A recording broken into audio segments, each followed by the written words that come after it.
One of the hardest but easiest questions that I get all the time is how to choose a niche for your blog or a topic for your blog. And after all, this is super important because this could be the difference between your blog taking off and finally creating that passive income that you've always been looking for, or it falling completely flat and you losing out on 6 months of your life. In this episode, I'm going to show you how I save time when choosing a profitable niche by using this new process that I use to find niches that I am absolutely obsessed with. And welcome to episode 55 of the Blogger Evolution. My name is Chris, and here we talk about building passive income streams that work for you so you don't have to. Be sure to go check out my free passive income training that I have over at bloggerevolution.com/workshop. That's bloggerevolution.com/workshop. There will be a link down in the description or in the show notes. Check it out. It's a free passive training that I show you exactly how I was able to take blogging and affiliate marketing, literally marry the two to the point to where I was able to make enough income to retire my wife and even quit my job unexpectedly, to be honest. But the whole story is in the training. So be sure to go check it out over at bloggerevolution.com/workshop. So let's go ahead and jump in this niche selection process that I teased at the beginning. And we're going to start off with number 3. So number 3 is to corner a broad market. Now, I know that sounds a little complicated, but I'm going to be honest, it's not. Now, back in 2016, I had an idea for a site, and that site was going to be about LARPing. Now, if you ever heard of LARPing, it's an acronym LARP, which means live action role play. And I was going to come at that niche with a vengeance. I was really just enjoying blogging so much at the time because I was brand new with it. I was just starting niche site after niche site after niche site. And at the time, with my research, my very beginner type research at the time, because I was just getting into this, I didn't see any other sites on it. I was just going to dominate the market. I was just ready to go with everything. So I sat down literally for probably a few days or a couple of weeks, just doing research, doing more and more research, coming up with the niche ideas. I was joining forums. I was asking questions. I was trying to figure out who the market was and what it is that they wanted, what did they need. I was even joining I don't remember if I mentioned the Facebook groups as well, and just trying to engage with people who were doing this. And I was really ready to take over this particular niche. I had these visions of grandeur, right? I was like, I'm going to have the biggest site on LARPing. And when I was doing my research, I realized something that I should have noticed in the very beginning. Me looking at it all these years later, I realized I would have noticed it very early on if I had just a little bit more experience. But what I realized was that the number of people who were searching for LARPing, even at the time, there wasn't a lot of traffic there. Every keyword research tool that I was using at the time kept saying that there was absolutely no traffic. There was some instances, zero traffic, maybe less than 100 or so thousand searches for the term a month. A month. And to think about it, you might think 100,000 is a lot, which it is. Don't get me wrong. But if I'm going to create a website and there's 100,000 people searching for it every single month, in order for that site to really be worth it, I would need to get every single one of those searches onto my site. I need to find something that's literally in the millions, something that's in the multiple millions in terms of searches so that I can kind of infuse my brand. But that's something I did not realize early on. So when I came across that, instead of doing this one crucial thing, which was cornering a broad market, I gave up and went in another direction because I got disappointed that there wasn't enough traffic there to justify the time and the effort that it was going to take for me to get that site up and running. So the problem was, at the time, I was still new to blogging, and I didn't corner the broad market, which is what this tip is all about. If I had simply just niched up, or I went straight up in the niche a little bit more, then I would have seen that there was a lot more traffic there, and I could have been in one of the first sites that talked about it, but then had some latitude to be able to talk about other things in the future. I could have found more people. You see, niching up for LARPing would have been something like cosplay. And if you know, cosplay is super huge right now, where people get dressed up as their favorite Star Wars characters, anime characters, cartoon characters, even Marvel stuff. There's entire conventions that literally take over the world, in these different types of cons and everything, right? But regardless, I didn't know that, 5 or 6 years ago. And something like, especially at the time, I believe cosplay was getting around 2 million searches per month, which would have been good enough for me to go ahead and justify the time and effort it would have taken to build that site. So to this day, I still kind of kick myself as to why I didn't start that site. But if I had just looked at LARPing itself, I would have not made as much money because I would have been pigeonholed to talking about one particular thing. And I wouldn't have been able to kind of spread out and talk about all the things, and at which point I would have been able to probably make a lot more money with it. So anyway, at the end of that story, I want you to take a few things from it. Number one, when you research a niche, don't be afraid of low searches. If you see something and maybe there's, maybe only 10 or 20 searches a month for it, maybe there's only 100 searches a month for it, think about what part of the broader niche is that particular term in. If it's part of a bigger niche, then chances are you might be able to rank for more related terms that do get more traffic as your site continues to grow and make more money. So don't get stuck in just saying, oh, it's too small, let me not worry about it, and then go on to something else like I did. Look at your niche and think about what part of the broader spectrum is this entire niche on, at which point I might be able to niche up and talk about more things. So as an example, if you are going to create a site on Zumba, all right, once you have exhausted all of the topics that you can possibly come up with when it comes to Zumba, you might find yourself being stuck because the name of your site is bestzumba.com or something, right? But you won't be able to branch off into another topic, at least not easily. But if you go for a more broader niche, such as aerobics or health in general, and come up with a nice, short, really easy to roll off the tongue type domain name, which shows that you're in part of the broader niche, all you would need to do now is just talk about Zumba early on and corner that broad market. Once you have cornered that little small piece of the broad market, now once you've run out of ideas for Zumba, you can start talking about cycling. You can start talking about other types of aerobics or something into that nature. That way you never run out of content ideas, and you can end up coming up with hundreds, if not a few thousand ideas of stuff to write about versus if you just started the site just on that one thing on Zumba. So think about that when it comes to starting your niche, because if you think of it that way, you can literally start a site in almost anything and then keeping it nice and broad so that you can continue creating content without ever running out of content ideas. All right. So that's strategy number 3, is to corner a broad market. Number 2 is to find the money. All right, find the money. Now, I've helped a lot of people start their affiliate marketing niche sites, and a lot of them have had a lot of success, but there's been an even greater amount of people who have not had a lot of success with it. And the big reason for that is because of lack of motivation. A lot of people get into stuff like this thinking that, oh yeah, I can make money by tomorrow or next week or sometimes even next month. But to be honest, I had to learn this the hard way as well, okay? And in fact, this is a story for me to remain honest. It keeps me honest, right? Because if you don't do this right, you're going to find yourself wasting time unnecessarily. So one day I was driving from from Louisiana to California.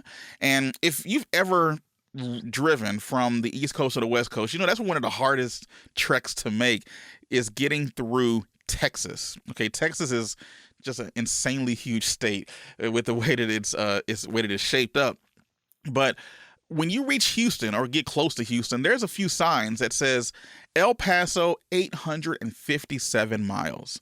Now that is demoralizing, I will say, because you just see a sign that says 850 miles. That doesn't help anybody. I don't know why they even have that sign up, because you look at it and you're like, oh my gosh, I have like the longest trek known to man.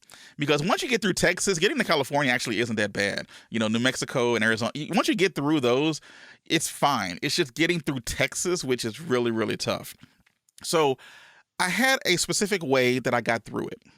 And I got through it by coming up with small wins for myself. So I was thinking to myself, well, it's going to be 200 miles to San Antonio, and then 200 miles to Junction, Texas, and then 200 miles to Fort Stockton, and then Van Horn, and then Fort Hancock. And then eventually I got to El Paso. And every time I got to one of these other little smaller cities that not really many people know about, I gave myself a little bit of a celebration. Hey, I'm here. Let's continue moving on. You see, what I ended up doing was I broke down the entire journey into smaller wins. And by doing so, the whole journey didn't seem as long. It didn't seem as bad. So the same thing is true when it comes to our blogs. We are in there's a long road to hoe to going from the coming up with the idea for what you want your blog to be about to the point of where you want it to actually make your very first dollar. And if you don't start by finding the money early on, you're going to see that 857-mile sign and not want to continue. So if you find the money early on with a niche, find ways for you to make money faster with it. Even if it's not going to be a ton of money, find something where you can get a few bucks here, a few dollars there, maybe get that one big commission here as you're moving on from the moment that your site goes from zero to making you, $1,000 a month, $2,000 a month, a full-time income per month. It really just depends on that. So to give you some actionable advice with this, how do we break it up? How do we find the money? So before you even choose a niche, I want you to look at how you are going to monetize it. Don't just choose it because you love it or it's your passion. That's good and great to do, but you need to make sure that you can make some money on it as well. The last thing I want you to do is to go out there and spend 6 months, a year working on something and not have anything to show for it. Affiliate marketing is probably one of the best ways in which you can go. You don't have to worry about creating your own product. You don't have to deal with customer service. You refer people to products that are in line with what it is you're talking about. And if they like it, great, and you get the commission. If they don't like it and all of a sudden there's some problems, issues, or concerns with the product, they don't come back to you. They go back to the manufacturer and deal with them, and then you as the affiliate get to rake in the cash, right? It really just depends on the tactic in which you're wanting to do. So to find some good affiliate programs before you even start your niche site, Google your niche and then the word affiliate program after it. And you're going to find all types of websites, usually of people who have already done the research for you. And then you see what they are promoting and then go from there. You can also find sites that are in your niche that are already out there, that already exist. What things are they promoting? Join their email list. What types of pop-ups come up on their site when you go there? And what are they promoting? Click through, see where they are sending you. And by doing that, you'll see what they're promoting. And if it's a big site that's been around for a while, they've already proven the concept for you. At which point, all you need to do is just follow in their footsteps. Don't copy directly, but it's going to give you some ideas on what you can do to further monetize your site and be able to make some money early on. By using this and going the affiliate marketing approach, you'll start making money a lot faster than just waiting for something like display ads to start working for you, right? Because you only need one person to make a move in order to make money with affiliate marketing. So even if 10 people come to your site all month, if one of those 10 people actually make a purchase, you're going to make some money. I've used this process a lot of times, really too many times, and I've used it with students as well of my course. And I've had a few of them go through, and within 3 to 4 weeks, they've started to make their own affiliate commissions. This is while their sites are still in the quote-unquote sandbox, or whatever you want to call it. They're starting to make commissions just that much faster. So once you find these affiliate programs, go ahead and apply for them. Just see what happens. A lot of programs don't really care who's in them. Some are a little bit more, iffy on who they want to let in. So if they deny you, it's not the end of the world, okay? It's not the end of the world if they deny you. Just put up your website, get 5 to 10 articles up there, make it look a little legitimate, and then after you've done that, then go back and apply again. Once they see that you have a legitimate site that's up and running, then 90% of the time they go ahead and approve you. If they don't approve you, it's not your fault. You've done all that you can do. Go find another program to promote. It's just that simple. All right. Get your site set up and then reapply, and then you can start making money with your site within a few weeks rather within a few years, So that's number 2. Now let's go ahead to number 1. Now this is the huge part when it comes to choosing a niche, is to commit to your own success. Commit to success. Now, this is going to help you literally just punch failure in the face, all right? Because tell me if this has ever happened to you. You start on a new project, and month 1, You're super excited. You are just like, this is the greatest thing since sliced bread. I cannot wait until I'm making $1 million a month or whatever, whatever process or project that you're getting that you're starting on. You're super excited that first month. Month number 2, you're still grinding. It's still new. Everything's great. I'm just going to keep moving with this as much as I possibly can. Now, let's go to month 3. Now, month 3, you're kind of slowing down. You're like, all right, I'm doing all of this work, but man, I'm not seeing as much as I really thought I was going to be seeing, if anything. Month 4, you start questioning life decisions, right? You start, looking up at the sky and just thinking, what am I doing with myself? What am I doing in my life? And it's worse, sometimes other things will start popping up that seems a little more interesting, a little more exciting. And then you might even get distracted. And then what happens with by the time you get to month 5, maybe you give up. Maybe you start something new. And now that project you just worked 2.5, 3 months or so on, it's just there. It's an unfinished product. It's another half-done project that you started and got absolutely nothing out of it. Now, this isn't just with blogging and affiliate marketing, but this is across the board. Usually, I think 95% of people who start with this type of stuff usually give up by month 4. And usually by month 4 is when you start to see things pick up. I can't stress to you enough that you cannot give up. You need to commit to the success. It's easy to see the joys and the benefits of what can happen when you finally get it right. But there's an old quote by Mike Tyson. He says, everybody has a plan until you get hit in the mouth. So what are you going to do when you get hit in the mouth with life? And it's not always, internal things that are happening that are making us question our life decisions as to whether we should continue. A lot of times, external forces are coming in at us. Maybe our family is constantly on us, telling us that why is it that we're spending so much time in front of the computer, writing a blog? I mean, who does that, right? Maybe something tragic happens in life and maybe we have to put it aside for a month or 2. Do we ever return back to it? Maybe is a distraction that comes up really worth the time and effort that you might be turning to it? Or is maybe concentrating on yourself and trying to better yourself so that you can have a better life in the future more important to you? It really just depends. I'm not the person who can tell you this. Only you can decide those kinds of things. So what are you going to do when you get hit in the mouth? All right. Look, I've tried dozens and dozens of businesses. I've done a long laundry list of stuff that I don't even want to mention right here. Let's just say one of which included moonlighting as a DJ, so I've done quite a few things.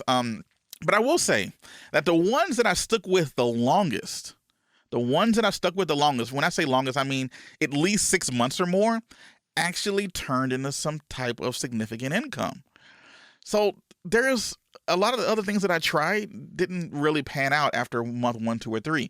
I was just doing it maybe just to do it or because someone else suggested to do it. And then once I got into the weeds, I realized that this isn't really what I wanted to do. But when I stuck with something for a longer period of time, I had more success.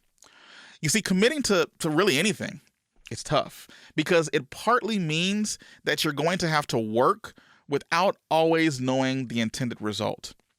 You see, when you work a 9-to-5 job, when you're working your regular job, you know that the work that you're putting in, you're going to get a paycheck in 2 weeks.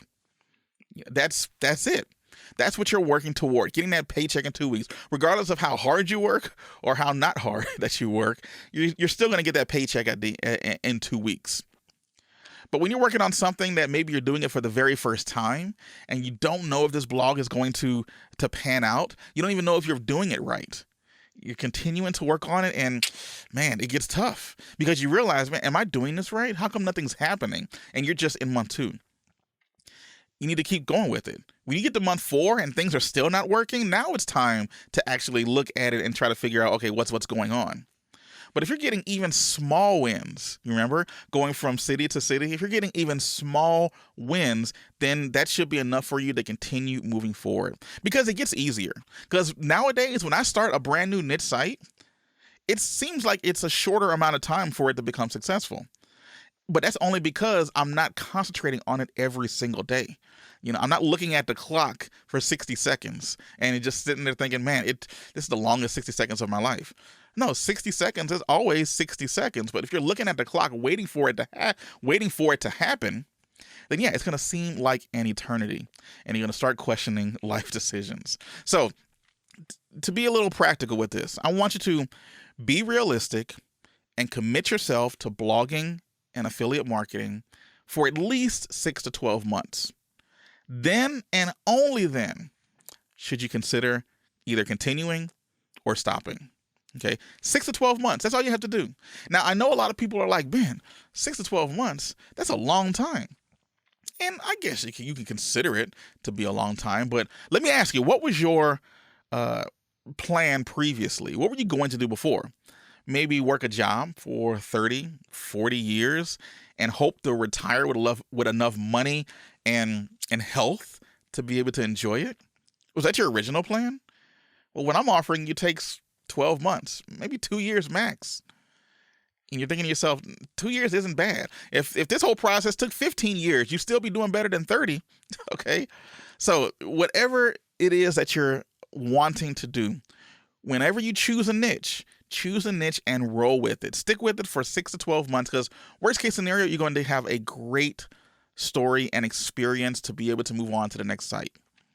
And then move on to the next site. And then you're going to finally get to the point to where, you are making a full-time income. You're buying and selling niche sites. You're doing the things that are going to continue you getting the things that you want in life. The passive income, the extra time freedom to be able to do what you want when you want, not being stuck in a 9-to-5 job for 12 hours a day. 9 to 5 is less than 12 hours, but you know what I mean? You're working usually more than just 8 hours a day. But being able to do what you want to do when you want to do it, that does make a huge difference. And by sticking with it, if I told you that, you can have this kind of life within the next 12 to 24 months, why not take it and give it a try? So to sum this all up, the best kept secrets to choosing a niche is to, one, corner a broad market, find the money, and then commit to the success. All right. Now, to do all of these things, no doubt is I can't necessarily just press it all into this one episode, right? So to make it a little bit easier for you, I have put together a training that you can go check out over at bloggerevolution.com/workshop. That's bloggerevolution.com/workshop. And it's a free, training that I show you exactly how to go from A to Z with getting your websites up and running, the mindset that you need to have in order to continue moving forward with it, and getting it to the point to where I was able to quit my job doing this stuff full time, which I totally enjoy. So anyways, go ahead and check it out. I'll be sure to leave a link down in the description.